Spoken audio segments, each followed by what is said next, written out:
Recién saludando a Roberto antes de salir al ponerlo al aire. aire, cuando le digo, ¿cómo estás? Me dijo, disfrutando de la revolución de la alegría. Estamos todos así, con esta temperatura maravillosa, disfrutando de la revolución de la alegría. Y ya que estamos, los saludamos. ¿Qué le parece? Por supuesto, buenas así tardes. Disfrutamos juntos. Buenas tardes, Roberto, un gusto como siempre tenerte en línea con nosotros. Buenas tardes, Lili. Buenas tardes, Aníbal. Bueno, disfrutando, acá ¿no? Estamos disfrutando con todo. Vos sabés que ahora en Capital Federal están haciendo unos 32 grados de temperatura. Uy, mamá. La gente ya se adelanta a las fiestas de fin de año, de carnaval, y parece que salen con banderas a festejar en las calles, Claro. con carteles, increíble.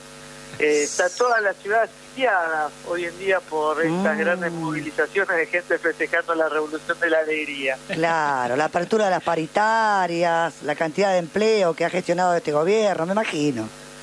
En realidad me parece que en el mundo del gobierno, que es el mundo del revés, la gente está saliendo a festejar y a pedir que no haya más paritarias. Claro. Porque los brotes verdes que ellos ven, y el crecimiento incipiente que ven, y la lluvia de dólares que ven, tal es así. Un amigo me decía, mira, cuando quiero dólares, abro la puerta del auto, tiro la mano y levanto directamente el asfalto. Claro, que va a haber tanta abundancia de dólares.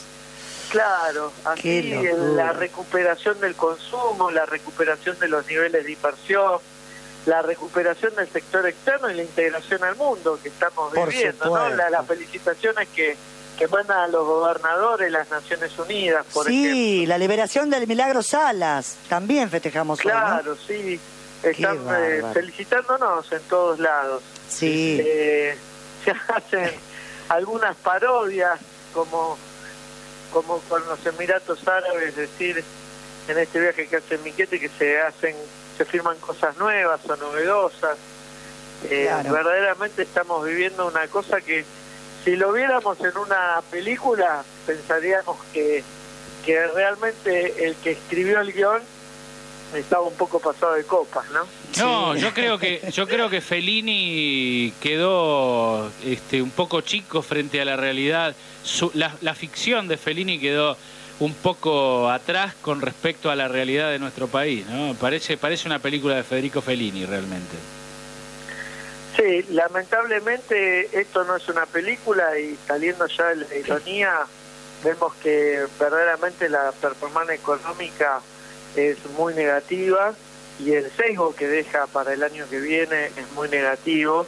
El Instituto Germán Abdala de Trabajo y Economía sacó unas principales variables económicas, ¿no? Y realmente actualizado a septiembre los números son muy negativos. La caída en la inversión anualizada es de menos 10,4%, y la variación mensual sin estacionalidad, es decir, quitándole el sesgo estacional que tiene el trimestre de economía, la caída es de menos 1,7%.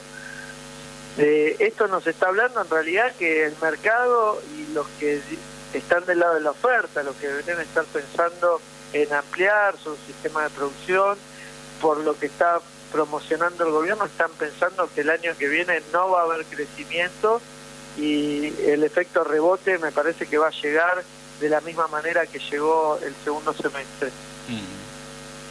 Sí, sin dudas. Y hoy comentábamos del informe de CAME también, ¿no? De la caída de la cantidad de negocios que han cerrado como producto de la caída de la economía. 6.500 comercios en 8 meses.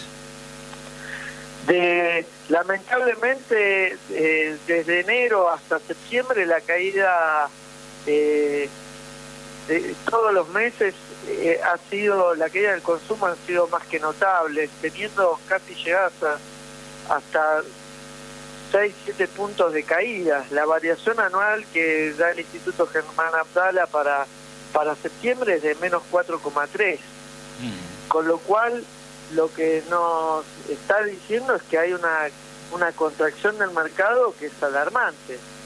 Esta mezcla de caída del consumo sumada a la caída de la inversión, y si además vemos que el índice de precios minoristas anualizado de septiembre a septiembre está en el 40,6%, realmente es algo que es alarmante, ¿no? Pensemos que estamos hablando de índices que no tienen sesgo, con lo cual, si nosotros pensamos además la caída del nivel de actividad que impacta en el nivel de empleo y qué es lo que pasa con la gente que se emplea a través de esos empleados, que generalmente son los sectores más postergados y los que están en la informalidad total, los changarines, vemos que realmente hay estratos de nuestra sociedad que la están pasando en estos momentos muy mal y no se ven perspectivas de mejora. La presencia masiva en las calles hoy con esta marcha de la CTA, que realmente creo yo es un verdadero ejemplo de lucha, ¿no? Y comparado con una CGT complaciente que aceptó ese ridículo bonito, y algún gremio como UPCN, que lamentablemente decimos, porque hay gente de UPCN que uno sabe que es de gran valía, pero bueno, la cúpula de este sindicato parece que finalmente aceptó un bono un poco más interesante que los 2.000 pesos que le ofrecieron a la CGT, y tampoco acompañó hoy a la CTA. A pesar de eso, vos bien señalabas, la multitud está en las calles hoy reclamando por la apertura de paritarias y por que se frene esta política de hambre que lleva adelante el gobierno de Mauricio Macri. Me parece que el mejor resumen de lo que está pasando con los sindicatos es lo que dijo el actual ministro de Economía, Radgay, que es ellos sabrán dónde le ajustan más el zapato, si en querer tener mejores salarios, que nosotros cuando hablamos de mejores salarios hablamos de salarios dignos, no estamos hablando de tirar manteca al techo, o si quieren mantener el empleo. Y me parece que hubo un rumor muy fuerte, creo que lo hemos conversado y ha habido publicaciones varias, de que iba a venir una segunda ola de despido en el Estado para noviembre y diciembre. Me parece que eso es lo que está en la mesa de negociaciones, y verdaderamente tomar decisiones en ese sentido suele ser muy difícil porque estamos hablando de familias enteras. De la misma manera se ha votado, no podemos criticar a los diputados que representan o a los senadores que representan a gobernadores que han votado favorablemente el presupuesto para el año que viene, que es un presupuesto totalmente regresivo, bajando en las áreas sociales, en educación, en ciencia y técnica, el presupuesto en términos reales y aumentando en seguridad. Verdaderamente tenemos también que pensar en la responsabilidad de los gobernadores, y a veces no es fácil tomar las decisiones al respecto. Sí es claro que la intencionalidad del gobierno va siempre en un mismo sentido.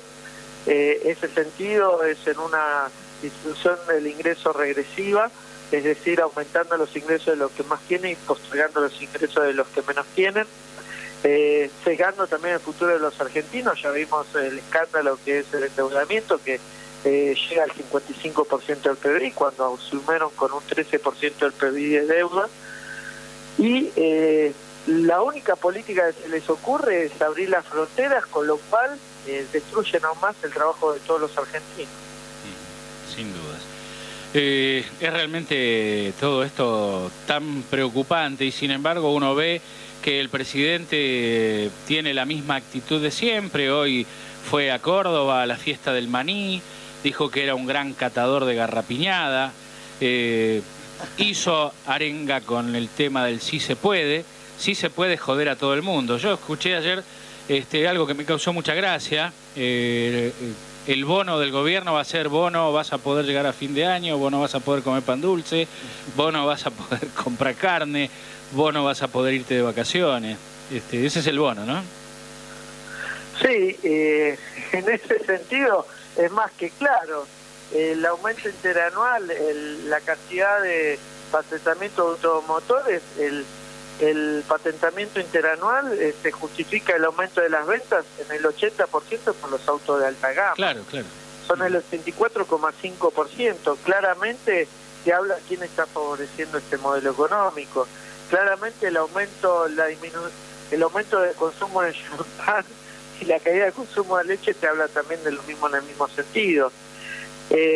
Y lamentablemente ya ha pasado esta experiencia, y justificando a veces acotar el aumento de los precios locales, abrir las importaciones o bajar impuestos, como ahora quieren bajar impuestos a las computadoras y a los televisores, que atacan directamente al trabajo de todos los argentinos. Así es. Y a los polos tecnológicos que pueden recibir algunas críticas. He escuchado alguna vez que dicen solamente ensamblan, pero yo le tengo que ser sincero porque me dedico al desarrollo económico.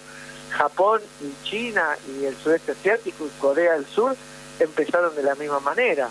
El eslabonamiento hacia adelante se empieza por algún lugar. Claro. Y a partir de ahí se va generando conocimiento y know-how interno que va haciendo que se diferencie o no un país con respecto a los demás.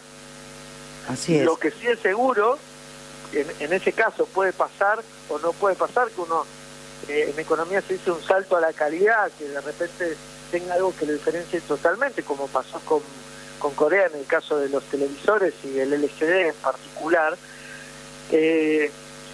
Puede pasar o no eso. Lo que sí es seguro es que si no hay empleo, si la gente no puede consumir, si la gente no puede educarse, porque también parte de consumir es educarse, si la gente no puede acceder a la tecnología, si la gente no va a un lugar de trabajo de tecnología, aunque sea armando cajas para empezar, aunque sea ensamblando transistores o plaquetas o cristal líquido, lo que no va a pasar nunca es que exista ese eslabonamiento hacia adelante. Claro. No se parte de estar en la casa desempleado con un subsidio, sin el subsidio y teniendo una economía de subsistencia a tener una economía de conocimiento. Totalmente. El camino de la economía de conocimiento es arduo, es trabajoso, pero se hace trabajando, no se hace desempleado. Y claramente querer acotar la posibilidad de aumento de los precios locales, abriendo las importaciones, para lo único que sirve es para que se achique aún más el mercado interno y para que mucha gente quede desempleada y que la posibilidad de luchar por salarios dignos cada vez se aleje más de todos los argentinos. Totalmente. Roberto, quería acotar algo cuando comentaba lo del ministro de Economía. ¿Qué podemos esperar del ministro de Economía que dice que si a los jubilados no les alcanza para vivir, que salgan a buscarse una changuita, ¿no?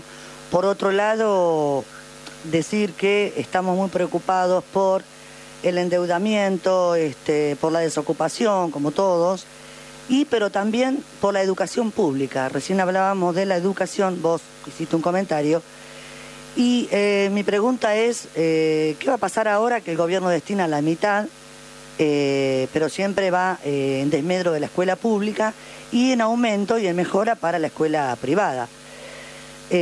Con respecto a eso por un lado, y bueno, la falta de capacidad de infraestructura que hay y los destinos que ha previsto para el año que se inicia.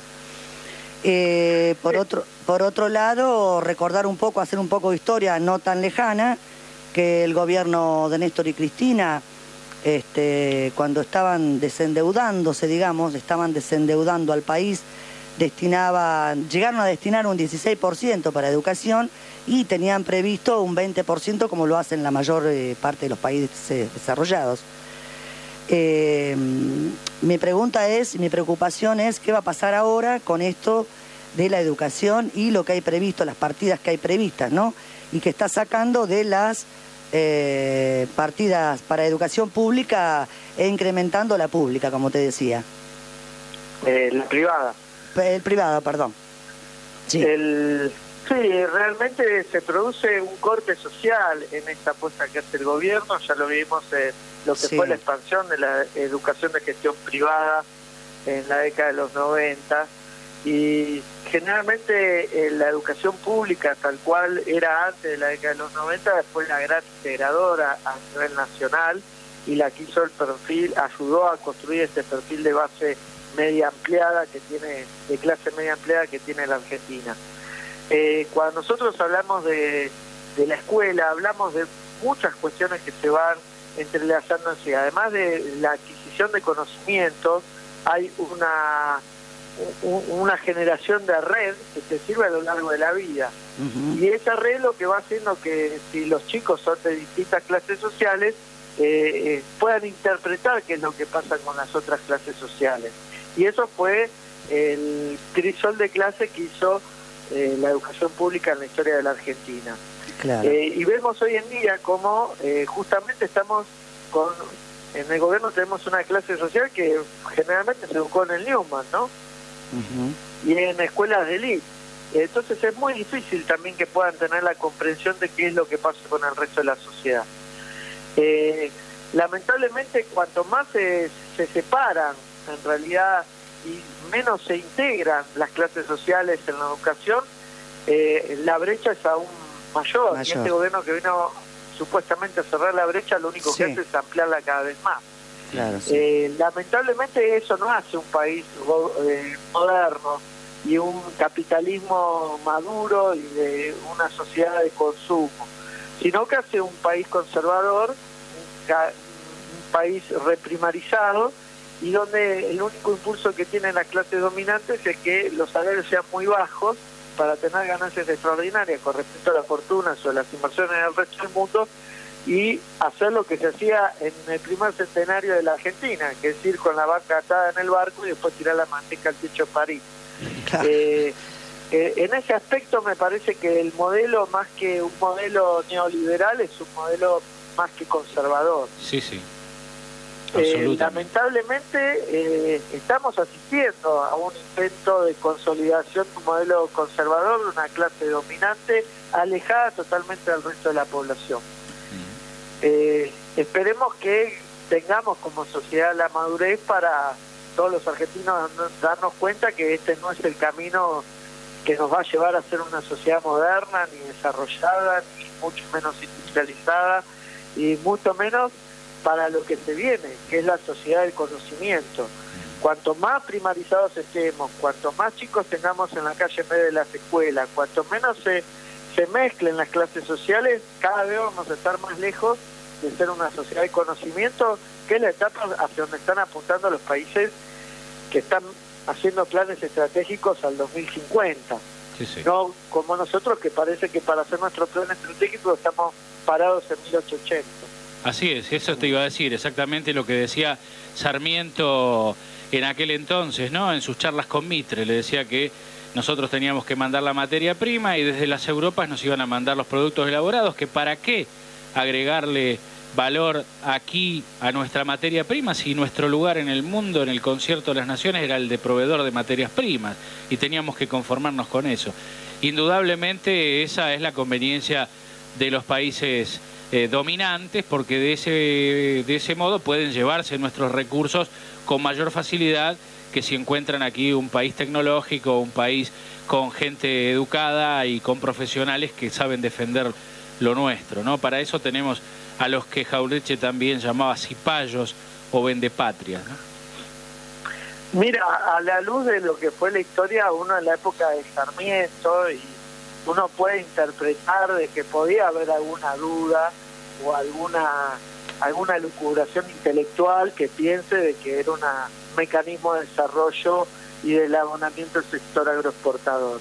Pero a la luz de la experiencia de la historia y del conocimiento que se ha desarrollado en las relaciones económicas internacionales y lo que ha sido el desarrollo económico y la irrupción del keynesianismo en la década del 40 y el triunfo en el Tratado de Yalta del keynesianismo y el desarrollo que ha sido la industrialización en los países como el nuestro por sustitución de importaciones, ya no hay duda cuál es el camino que hay que seguir para ser una sociedad moderna.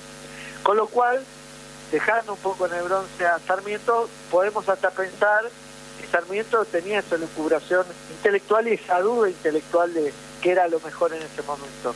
Ahora, hoy en día, netamente hay que ser malintencionados para pensar de que ese es el camino para desarrollar nuestra nación. Es lamentable que todavía estemos atrapados en esa discusión, porque esa es una discusión que ya sabemos a dónde nos encamina. Este proceso que está instalando este gobierno ya lo hemos vivido varias veces, desde la Libertadora, el golpe de Estado del 55, el golpe de Estado del 76, y también han llevado adelante este modelo de reprimarización, de apertura indiscriminada, y ya sabemos cómo termina. No es que vamos hacia un nuevo experimento. Estamos repitiendo los errores del pasado, y los errores del pasado lo que llevan a que tengamos la pobreza estructural que tenemos en la Argentina, y que hay argentinos que lamentablemente se les hace muy difícil subirse al tren de la modernidad, como le gusta decir a algunos economistas, colegas que escuchan la televisión, ¿no? Y subirse al tren de la modernidad es que haya educación, que haya salarios dignos, que haya consumo para todos, no solamente para un grupo. Así es. Roberto, yo mencionaba algo y quería planteártelo como interrogante, porque justamente cuando hicimos el comentario dijimos, vamos a preguntarle a alguien que sabe, porque a veces uno habla y a lo mejor está diciendo cosas que no son. Pero al gobierno anterior se le achacaba el hecho de poner a funcionar la maquinita y fabricar billetes. Pero este gobierno está generando, ya ha triplicado, más que triplicado la deuda externa, embargando a varias generaciones por delante. Para la economía de un país creciente, ¿qué es más nocivo? ¿La emisión de billete o la emisión de deuda? Mirá, las dos cuestiones tienen sus pros y sus contras, y ahí debemos ir a la profundidad en cuál es el análisis del concepto del inicio de la escalada inflacionaria. Cuando nosotros hablamos de una inflación de costos, como es en el caso de la Argentina, se da porque hay un exceso de la demanda sobre la oferta debido a la incorporación de grandes sectores de la población a la sociedad de consumo. Y te doy un ejemplo. Si vos tenés frío y vivís precariamente porque no tenés ningún ingreso y cartoneás, te la tenés que aguantar hasta que alguien te regale un pullover. En cambio, si a través de una asignación universal por hijo, a través de un plan de Argentina Trabaja, en su momento el plan Jefas y Jefes, el Estado te acerca un ingreso mínimo de subsistencia, lo que sucede si tu primer impulso es sobrevivir al frío del invierno que ya empezó, vas a comprar un pullover. Me siguen hasta ahí porque a veces me parece que no me siguen. No, perfecto. ¿Qué pasa? Esa historia no se repite en una persona.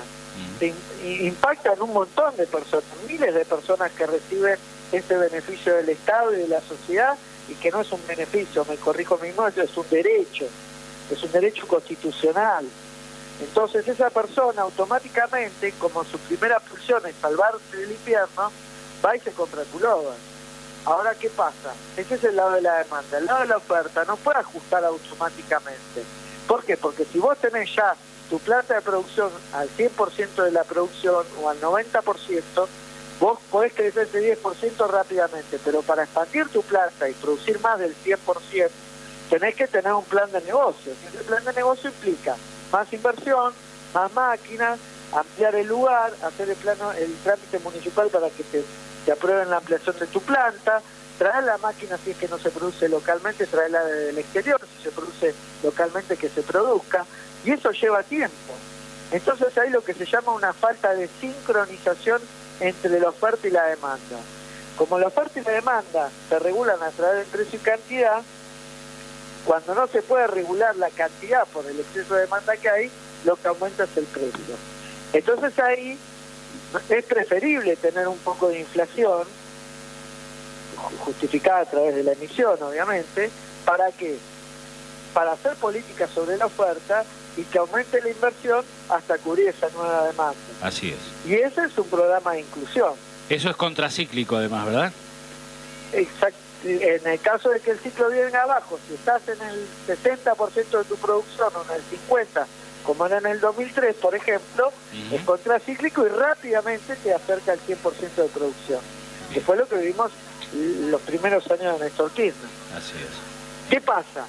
Después llega un momento que vos podés seguir emitiendo y cada vez vas a tener más, porque para mantener este nivel de actividad vas a tener que emitir un poco más para mantener esta rueda girando. Y hay un momento que sí tenés que ir ajustando y hacer microajustes en las variables, que es lo que hizo, por ejemplo, en el año 2013, diciembre de 2013, Axel Kicillof.